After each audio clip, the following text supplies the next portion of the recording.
It was 3:17 a.m. when the shrill ping of my phone broke the silence of my dark bedroom.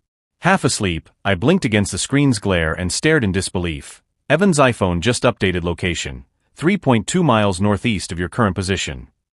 My heart dropped. My breath caught. Evan. My brother.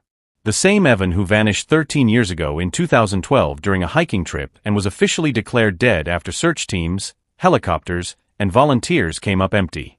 I sat up, blood roaring in my ears, as the blinking dot pulsed like a heartbeat on my screen.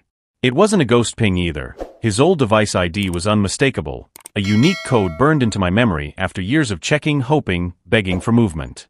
I stood numb, unsure if I was dreaming or spiraling again. I threw on a hoodie and jeans, grabbed my keys and left, letting the app guide me like a modern compass, each turn pulling me deeper into the rural roads on the outskirts of Portland, into the same woods Evan had vanished into over a decade ago. The moon was a sickle hanging low, casting silver slashes across my windshield as the tall evergreens flanked both sides of the road like silent sentinels. The GPS stopped near a forest turnout long forgotten. No signage, no trail markers, just damp ground and creeping fog that swallowed light. I parked. The silence was unnatural, heavy, like sound itself didn't dare enter this place. I hesitated at the tree line, heart pounding, legs stiff with fear and disbelief, before stepping into the dark. My flashlight barely penetrated the mist, and my breath curled in the cold air as I followed the location tracker step by step, pacing in slow, careful strides, leaves crunching beneath my boots. Then I saw it. Buried beneath a thin blanket of dead pine needles and soggy moss was a torn, mold-rimmed child's backpack, faded blue with a patch shaped like a dinosaur. My breath caught again. It was Evan's. I remembered it clearly. He never went anywhere without it as a teen, and even insisted on taking it during his solo hike. My fingers trembled as I knelt and opened the zipper. Inside, a few decayed protein bar wrappers, a compass, and something strange, a sealed disposable camera, the old-school kind with a dial you had to crank after each photo. Completely intact, untouched by time or moisture. Why would it still be here? I turned it over in my hands, and beneath it, carefully wrapped in plastic, was a small yellowed notebook with Evan's handwriting on the cover. For Leah, if you find this, I'm not far. My knees went weak. 1,000 memories flooded in. His laughter, his dumb impressions, his habit of making breadcrumb trails with jokes and riddles for me to solve when we were kids. That was our thing. But now it felt like a message from the dead. I stumbled back, clutching the notebook and camera, when I noticed it, footprints. Fresh. Still sinking into the mud, leading deeper into the woods. Not mine. Too large. I froze. I wasn't alone. My body screamed to run, but my heart whispered one word, Evan. Maybe, just maybe, he wasn't gone. Meb someone had lead. Maybe someone had been keeping him hidden. Or worse, maybe whatever took him wasn't finished yet. The cold snapped against my skin as I stepped forward, deeper into the dark, unaware that with each step I was being watched. Somewhere behind me, among the shifting branches and sighing trees, something moved. Leah's breath caught in her throat as the damp forest closed in around her. The mist had thickened, wrapping trees in ghostly veils, making it nearly impossible to tell where the world ended and her panic began. Her flashlight flickered slightly, a soft betrayal in the endless dark, but she refused to let it go. She followed the fresh footprints slowly, deliberately, her boots squelching in the saturated earth. The deeper she went, the more it felt like time peeled backward, like she wasn't just chasing Evan now, but memories of him that the forest had devoured a decade ago. Her mind reeled with flashbacks. Evan, age 17, was always wandering, curious, impossible to pin down, the kind of kid who asked questions adults didn't want to answer. She could almost hear him laughing, somewhere just ahead. But when she called his name, just to test her sanity, only silence returned. A sudden snap echoed through the trees. Leah froze. Her eyes scanned the undergrowth, at-amring. It wasn't a squirrel. It wasn't wind. Something had moved. She crouched low and steadied her breath, listening with the hyperfocus of someone who had waited years for a ghost to speak. Then, another crunch. Closer. Panic bloomed in her chest, but just before she could retreat, her flashlight beam landed on something nestled between the roots of a crooked birch, a shoe. Small. Faded blue canvas. The exact kind Evan wore the day he disappeared. Her hand shot forward, grabbing it before her brain could stop her. It was damp, fraying, the white rubber toe scuffed nearly black. Her lip trembled. How could this be here, untouched, for so long? Her gaze drifted up, and there, barely visible behind the tree, was an old utility shed. Rust bloomed across the thin like raw. She hadn't seen it on any maps. Hadn't even noticed it approaching. The footprints, Evans or not, led directly to it. Her instincts screamed to run, but curiosity, sharper than caution, overpowered her. She reached the door. It was padlocked, but the hasp had been broken recently. The metal was freshly bent, splintered with impact marks. Someone had forced it open. Leah pushed the door with the edge of her boot. It groaned. Inside, the air was stale, ripe with mildew and decay. She stepped in. Flashlight beams slicing through the dark, she saw scattered signs of life. A sleeping bag. Empty food cans. Scratched initial on the wall, E+L. Her heart twisted. She had carved that with Evan, the summer before he vanished. But how could it be here, in a place she'd never seen? A thud from behind made her whirl. No one. But when she turned back toward the wall, something new had appeared, something that hadn't been there moments ago. A photo. Thumbtacked. A candid of her, from just weeks ago. She was walking down a grocery aisle, earbuds in, completely unaware. Leah's blood ran cold. She snatched it down and flipped it over. A scrawled message, "Don't stop looking. I'm not gone."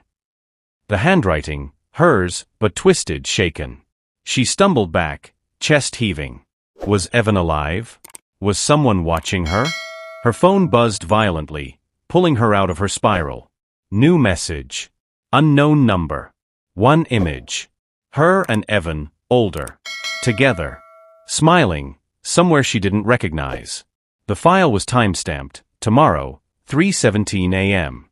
Same exact time she'd received the location alert the night before. She dropped the phone like it had burned her. Her ears rang.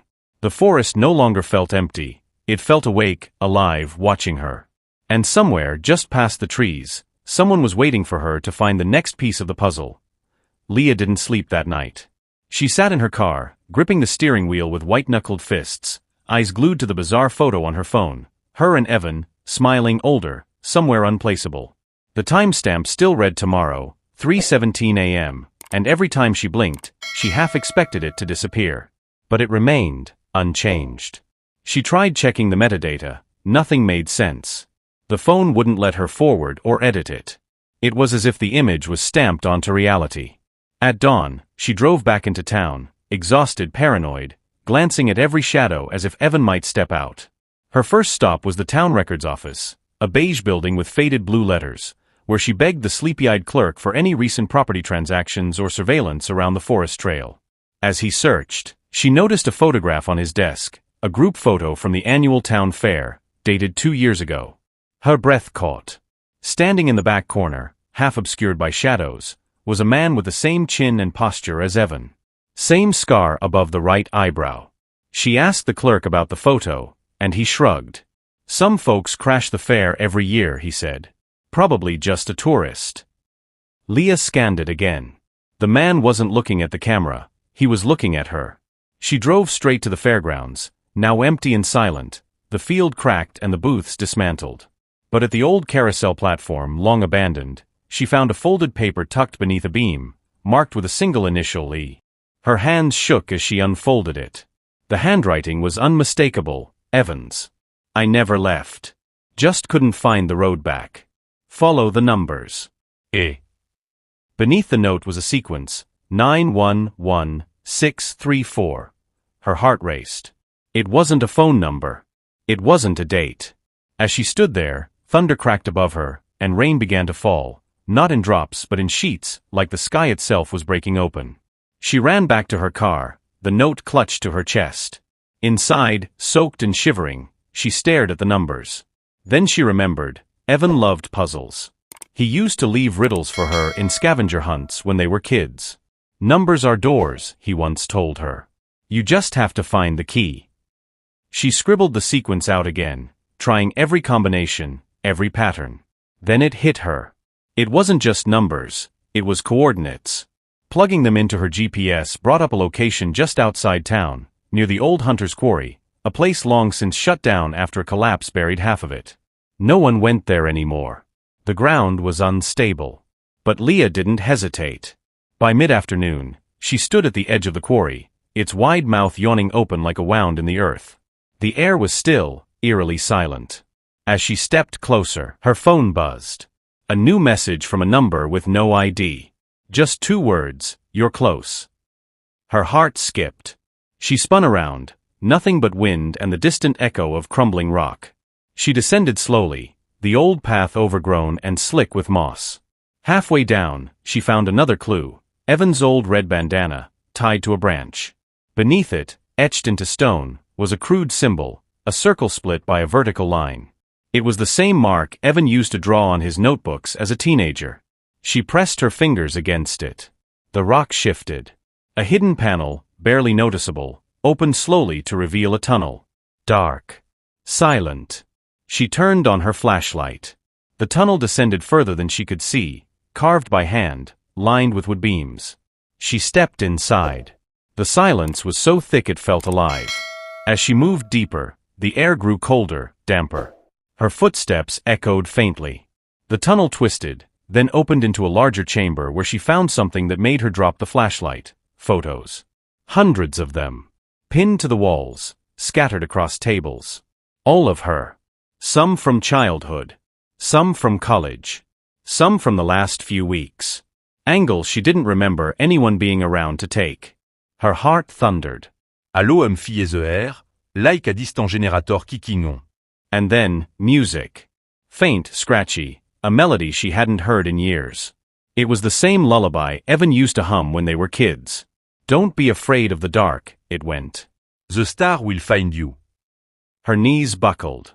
She collapsed onto a nearby chair, breathing hard. Then she saw it, one final photo pinned on a wooden beam ahead. Her and Evan, standing in front of a mountain range. The same one from the tomorrow photo. But this one had a timestamp of last year. She grabbed it, flipped it over. You were here. You juste d'entremembé. Her skin crawled. What did that mean? As she stood to leave, her phone buzzed again. Another message. This one simply said, "Turn around." She did. And standing there, partially hidden in the shadows, was a man. Thin, taller than she remembered, face gaunt, eyes deep-set and unreadable. But the scar above his brow was the same. Her lips parted. Evan. The man didn't move. Didn't speak. Just stared. Then he slowly lifted a finger to his lips. Shoo. The lights flickered. And when they returned, he was gone.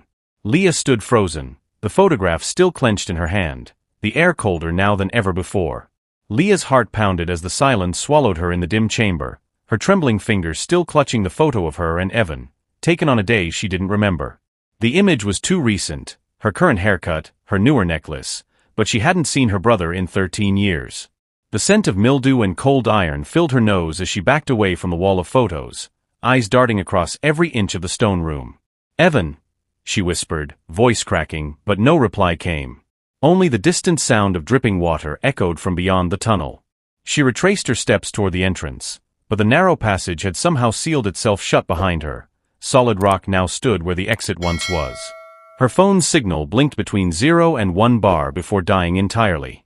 In the corner of the room, an old metal desk sat askew with a cracked laptop on top, humming softly, a single sticky note on its lid, "Don't turn it OFF." Against all instinct, she opened it, and the screen flared to life, showing a folder titled "Watch Her." Her pulse spiked. She clicked, and a stream of files began to load, videos. Footage of her walking to work. Sitting in coffee shops. Sleeping in her apartment. Footage that shouldn't exist. Her face went cold, mouth dry. Someone had been watching her for years. She flinched as one file played automatically, a shaky camera watching her standing by Evan's memorial stone just weeks ago, murmuring his name. Behind her in the grainy footage, a tall shadow stood partially behind a tree, barely visible, but now undeniable. Evan. Or something wearing his shape. She yanked the laptop shut and gasped, suddenly realizing the walls had changed. The photos were gone. Replaced by carved writing. Her flashlight beam caught the words scrawled in jagged lines across the stone. Stay quiet. They listen. She turned slowly, the hairs on her neck rising as a dry whisper skated across the back of her ear. Leah. She spun, flashlight trembling in her grip, catching a glimpse of something human-shaped darting out of view, its skin too pale, its limbs just slightly off. She backed into the desk, knocking over a stack of journals. One fell open to a page in Evan's handwriting. I made a deal. I had no choice. I'm so sorry. Her breath caught. Footsteps echoed again, closer now.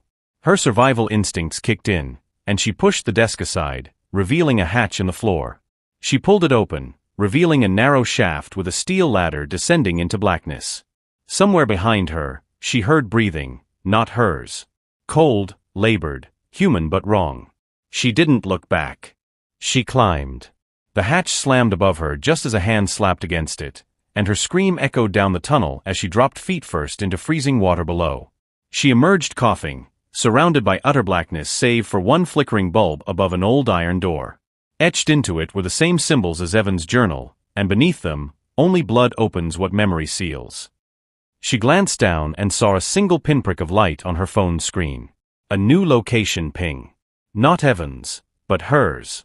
Tracked. Watched. Still. She opened the door. The iron door groaned as Leah pressed her trembling hand against its cold surface, the engraved message, only blood opens what memory seals, pulsing like a curse in her head. She didn't know why she did it, or what compelled her beyond desperation, but she took the edge of a rusted metal shard from the floor and dragged it slowly across her palm. The pain felt distant, like it belonged to someone else, someone already lost. Blood smeared across the symbols, seeping into the carvings, and with a violent jolt, the door shuddered and cracked open. Darkness spilled out like smoke. Inside, the air was warm, moist, alive. She stepped into a hallway lined with black reflective walls. No doors, no sound, just the echo of her own steps and breath. Then, her reflection blinked when she didn't. Leah gasped, backing away, watching as her mirrored self stood still, smiling faintly, then began to move independently, mouthing words, "He gave you everything." The lights above flickered out one by one behind her, and Leah ran, panting, heart slamming against her ribs, sobs catching in her throat. She stumbled into a small octagonal room at the end, bare except for a single steel chair in the center and a security monitor flickering in the corner. The screen displayed her childhood home, Evan's bedroom specifically, exactly as she remembered it. On the chair sat a folded denim jacket. Evan's. It still had the small ketchup stain from the night they fought over pizza. Her knees buckled. She reached out and touched it, and suddenly, the room shifted. She was in the bedroom now, somehow, standing in that space that no longer existed in the real world. Everything was pristine, unchanged. A muffled voice whispered her name, over and over, and when she turned, there he was. Evan. Same navy eyes, same jagged tooth from the bike accident, but pale wrong, like something was leaking out of him. He stood still in the corner, trembling, eyes wide, lips parted as if trying to speak but unable to form words. Leah rushed forward, sobbing his name, but the moment she touched him, he vanished into ash. She screamed, collapsing to her knees as alarms blared, red lights flashing. The walls began to bend, groan, and melt like plastic. She crawled toward the door, but it was gone. The bedroom was closing in on itself, folding like a paper box, and through the static of her mind, a memory surfaced, one she had buried. The day Evan disappeared. He hadn't just vanished. They were playing in the forest, and she had dared him to go deeper, past the old drainage tunnel no one was supposed to enter. He'd hesitated, said it gave him nightmares, but she laughed and pushed him forward. "Don't be a coward," she had said. He'd gone in to prove her wrong. And never came back. And she had never told anyone. Her hand covered her mouth as she cried harder, realization crushing her. That wasn't guilt, it was memory. The place wasn't haunting her, it was her. She had brought herself here. She had brought him here. The room exploded into white, and she found herself in a circular chamber with floor-to-ceiling mirrors, each reflecting a different scene. Her in the car after his disappearance, her at school, her talking to the police, all versions of herself splintered in time. In one, Evan stood behind her, watching. In another, he was screaming, but no sound came out. And in the center of the room was a black pedestal with her phone on it. Still working. Still tracking. Still blinking with a live update. She reached for it and it flashed a single new word across the screen: run. The mirror shattered in unison. A massive hand, gray and skeletal, smashed through one side of the chamber, and from the opening, something began to pull itself through, something wearing Evan's face stretched unnaturally wide. Leah ran. She didn't know where or how, but her legs moved like instinct, and she hurled herself through the next hallway, sobbing, bleeding, the echo of her brother's distorted voice chasing her, begging, cursing, and crying all at once. Her flashlight flickered to life, and for a split second, she saw something drawn on the wall in her brother's handwriting: "You shouldn't have come back." She slammed into a staircase, barely pausing before taking the steps two at a time, each movement screaming in her joints. The place was collapsing. Whatever was holding this underground world together was unraveling. She turned a corner and found herself back in the first room, the chamber of photographs. But now, every photo showed only her, standing in this very moment, as if time had snapped and was looping around her like a noose. A low sound grew louder behind her, like a chorus of distorted whispers chanting her name. She spun, saw nothing, but the temperature dropped instantly, her breath visible, her limbs going stiff. The final photograph on the wall showed her screaming, blood on her face, and Evan, still 10 years old, smiling behind her with empty black eyes. The walls began bleeding. She backed into the center of the room, holding her flashlight high, face contorted in disbelief and terror, whispering one word like a prayer: Evan. And then, the flashlight died. The flashlight flickered once, then died. Silence wrapped around Leah like a plastic bag over the face. Tight, suffocating, final. Her throat stung with the urge to scream, but she couldn't find her voice. Her boots sloshed through the blood-like liquid spreading across the photo room floor, warm and pulsing as if alive. The air itself began to vibrate, low at first, then rising into a harmonic wail that buzzed in her molars. The walls bled static. Photos of her face dissolved into paper sludge, running down the walls in rivulets of ink and memory. Somewhere in the blackness, Evan's voice whispered, not from one direction, but from all around her, "You left me here." She spun, her arms outstretched, heart breaking through her ribs. "I didn't know. Evan, I didn't mean to," she screamed, the words ripping out of her like shrapnel. But another voice answered, lower, more guttural, almost inhuman, "You didn't mean to come back either." Then a light flared, a thin sliver slicing the dark. A door, no wider than a crack, appeared in front of her, shimmering like heat off asphalt. Leah ran. She didn't care if it was a trick. She didn't care if it led deeper into the labyrinth. She just ran. The sound behind her was wet and violent and fast, like claws on flesh or bones rearranging. Just as the door started closing, she dove, scraping her shoulder, leaving skin behind, and landed in The forest. cold morning. The smell of dew and pine and the thick rot of moss. She gasped. Her body trembled violently. Her hands were covered in blood and her shirt clung to her like she'd climbed out of a grave. But the tunnel mouth lay behind her, the same one from childhood, gaping and still, as if it had never changed. Her phone buzzed. Notre buzzed like a pulse, like a countdown. She pulled it out. The screen was black. Then it lit up with a single red, moving. Location updated, Evan, 100 meters. She turned slowly. And froze. He stood in the trees. Same green hoodie. Same mop of curls. Sa hésitance. But he was taller now. Older. Like her. Maybe 19. Maybe older than time. His eyes were the same piercing navy they always were, but behind them, something wrong. Something shattered. Evan, she whispered. Her voice cracked like dried leaves. He blinked. Tilted his head. Leah. It was his voice, but not. It vibrated with a second echo, like someone else writing his vocal cords. She stepped forward. He didn't move. Just stared. "You were gone," she whispered. "For years. I searched everywhere." "No," he said flatly. You left me. Her knees buckled. You don't remember? "I've tried. I've spent every breath trying to find you." He stepped closer. His skin was smooth, but pale like something that hadn't seen the sun in years. "I remember," he said. I remember everything. The word hung like frost. Then he raised his hand and pointed behind her. Leah turned. There were more children. A dozen maybe. maybe 50. All different ages. Boys. Girls. All still. All with blank eyes. All in tattered clothing. One held a teddy bear. One dragged a leash with no dog. And each of them had the same hollow look, the same quiet vacancy. They watched her like they were waiting for a signal. She turned back to Evan, heart pounding. "What happened to you?" she asked. He didn't answer. He looked up. The trees were wrong. Not swaying. Not moving. The sky overhead blinked like an eye. Then Evan whispered, "He's coming." Leah's breath caught. Who? The one who built the room. The one who eats time. He reached out and grabbed her wrist. His hand was freezing. "He let me go," Evan said.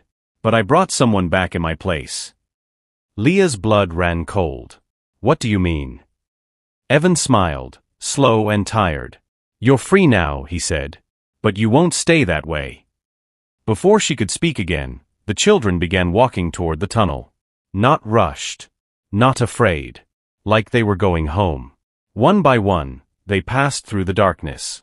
The last one, a girl with no mouth, turned back and gave Leah a slow wave, like they'd see each other again. And then they were gone. The forest was quiet again. Evan looked at Leah one last time, and said, "Don't follow next time." Then his body folded into smoke, as if he'd never been there at all. Leah collapsed. The weight of years. Of truth. Of guilt. She sobbed until her ribs ached, until her throat went raw. She wasn't sure how long she stayed there. But eventually, she stumbled home. Drove without knowing how. Walked into her apartment like a ghost. She didn't call anyone. Didn't speak. Just sat. Until her phone buzzed again. One notification. A photo. No sender. No caption. Just an image. A group photo. Evan's birthday, 2011. Except, she wasn't in the original. She was taking it. But now in this one, she was standing beside him. Smiling. Older. Same clothes she wore now. And in the background, barely visible through the window, was a reflection. A tall, faceless figure in a black coat. Watching.